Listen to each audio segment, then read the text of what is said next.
It is with great urgency that I share this pressing message with you. A seriously profound and historic milestone in biblical prophecy was fulfilled back in 1998 that affects every single man, woman, and child on the face of the earth. On July 7, 1998, Pope John Paul II released a 104-page apostolic letter to all pastors and Christians throughout the entire world to endorse and embrace Sunday as the Sabbath and the Lord's Day.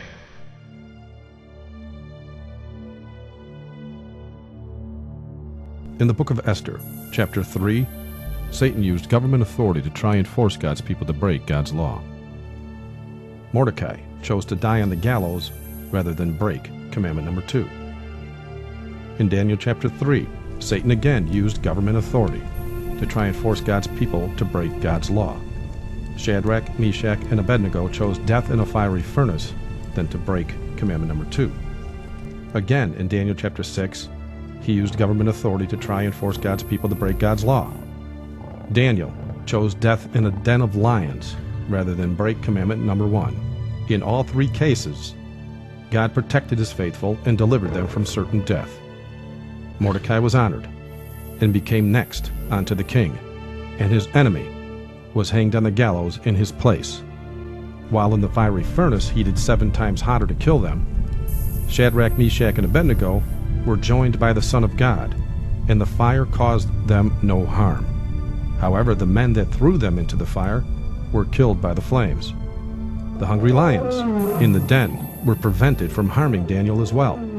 On the other hand, the men that tried to force Daniel to sin were thrown into the den with their families to be consumed by the lions.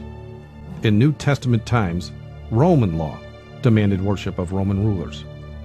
Acts chapter 12, verses 21 to 22 says, "And upon a set day, Herod, arrayed in royal apparel, sat upon his throne, and made an oration unto them. And the people gave a shout, saying, It is the voice of a God, and not of a man." History records countless scores of Christians died in the Colosseums, refusing to break commandment number 1. Then later, pagan Rome became papal Rome. It has been recorded by history that superior papal authority and dominion is derived from the law of the Caesars. Vatican law demanded the worship of the popes as well as the Eucharist. To believe that our Lord God the Pope has not the power to decree as he has decreed is to be deemed heretical. If anyone says that in the Holy Sacrament of the Eucharist, Christ, the only begotten Son of God, is not to be adored with the worship of latria, also outwardly manifested, and is consequently neither to be venerated with custom of the Holy Church, or is not to be set publicly before the people to be adored, and the adorers thereof are idolaters, let him be anathema. For refusing to break commandment number 1, history records over 500 million Christians were killed by the Vatican between the years 538 AD to 1798 AD. It has been recorded that the Church of Rome has shed more innocent blood than any other institution that has ever existed among mankind will be questioned by no Protestant who has a competent knowledge of history. It is impossible to form a complete conception of the multitude of her victims, and it is quite certain that no powers of imagination can adequately realize their sufferings. Out of inherited fear of the bloody past, most denominations today teach the law is no longer needed. Why does the devil persist in trying to get people to break God's law? It's because he knows Christians that keep the law will not receive the mark of the beast. In Revelation 14, starting at verse 9, it speaks of people that do get the mark. It says, "And the third angel followed them, saying with a loud voice, If any man worship the beast and his image, and receive his mark in his forehead or in his hand, the same shall drink of the wine of the wrath of God, which is poured out without mixture into the cup of his indignation. And he shall be tormented with fire and brimstone in the presence of the holy angels, and in the presence of the Lamb. And the smoke of their torment ascendeth up forever and ever, and they have no rest, day nor night, who worship the beast and his image, and whosoever receiveth the mark of his name." Who are they that don't receive the mark? The very next verse says, "Here is the patience of the saints. Here are they that keep the commandments of God and the faith of Jesus." Ecclesiastes 12:13 confirms when it says, "Let us hear the conclusion of the whole matter. Fear God and keep his commandments, for this is the whole duty of man." In Revelation 13, verses 16 and 17, we find, "He causeth all, both small and great, rich and poor, free and bond, to receive a mark in their right hand or in their foreheads, and that no man might buy or sell, save he had the mark, or the name of the beast, or the number of his name. Why is this mark so important, and what are the actual features of a mark? Government declarations must always bear a mark, or an official seal of approval on it for validity. But what are the actual features of an official mark, or an official seal made by governing bodies?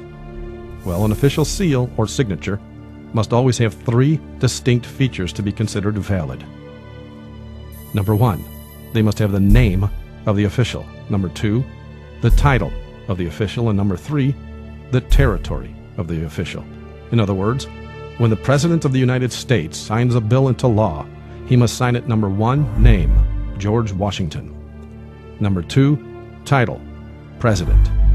Number 3, territory of the United States of America. Collectively, his signature would read, George Washington, President of the United States. Absolutely every document must be signed or sealed in this manner for it to become an official legal document. Without it, it's a useless piece of paper. The Lord, thy God, has a kingdom, as well as a legal document containing his law for that kingdom. The Lord's legal document is, of course, his law, the 10 Commandments. Looking directly into the midst of these 10 Commandments, you will find the seal of the living God. Within the 4th commandment we find the words, For in 6 days the Lord made heaven and earth. In that passage, we see all the necessary features of an official seal. Without these 3 features, the law would be nothing more than words etched on stone. Again, an official seal or signature must always have 3 distinct features to be considered valid. Number 1, his name, the Lord. For it says in Isaiah 42 verse 8, I am the Lord, that is my name. His title, Creator, because it said in that verse, the Lord made heaven and earth. And number 3, his territory, heaven and earth, because that is what he made. Collectively, his signature reads, the Lord, Creator of heaven and earth. The seal of the Creator God is found in the Sabbath commandment of that same Creator God. It is an acknowledgement of his authority as the Creator, as well as the author of that law written in stone. When we keep his Sabbath commandment, we are expressing that we recognize, remember, and worship him as our Creator. Psalm 77:11 says, I will remember the works of the Lord. Surely I will remember thy wonders of old. So, how is the mark of the beast, or the seal of God, administered? As was discovered in the previous video, the Vatican has control over all the necessary governments with global powers to allow them the ability to do as they wish. The national ID cards that are slated to start arriving in the United States of America as early as May of 2008 will be a mainstay in the system of control. The ID cards will contain everything about you as an individual. Your home address, resume, educational background, health history, past and present employment, your travel plans, passport info, birth certificate, social security number, driver's license number, marital status, family records, and even criminal records will be in this card. It will eventually replace all your credit cards as well as the use of cash. It used to take the government up to 72 hours to prevent you from buying and selling, or freezing your accounts. With the ID card, it happens instantly, anywhere in the world. How does this mark get into the hand or into the forehead? In Jeremiah chapter 38 verse 23 it says, Thou shalt not escape out of their hand, but shall be taken by the hand of the king of Babylon, and thou shalt cause this city to be burned with fire. Ecclesiastes 9 verse 10 says, Whatsoever thy hand findeth to do, do it with thy might. For there is no work, nor device, nor knowledge, nor wisdom in the grave whither thou goest. In prophecy, the hand represents being forced against our will. It is also used to describe our ability to buy and sell, or work, as Ecclesiastes 9 verse 10 puts it. In Hebrews chapter 10 verse 16 it says, This is the covenant that I will make with them after those days, saith the Lord. I will put my laws into their hearts, and in their minds will I write them. Scientists have recently mapped the human brain and found the forehead is where decisions, judgments, and free will are made. We are sealed in the forehead when we make the free will decision to accept either God's law or man's law. We are also marked in the right hand when we are forced against our will to break God's law. The mark is a choice. It's no different than the choice Mordecai, Shadrach, Meshach, Abednego, Daniel, or the millions of Christians made before you. Will you follow God's law or man's law? Matthew 16:25 says, For whosoever will save his life shall lose it, and whosoever will lose his life for my sake shall find it.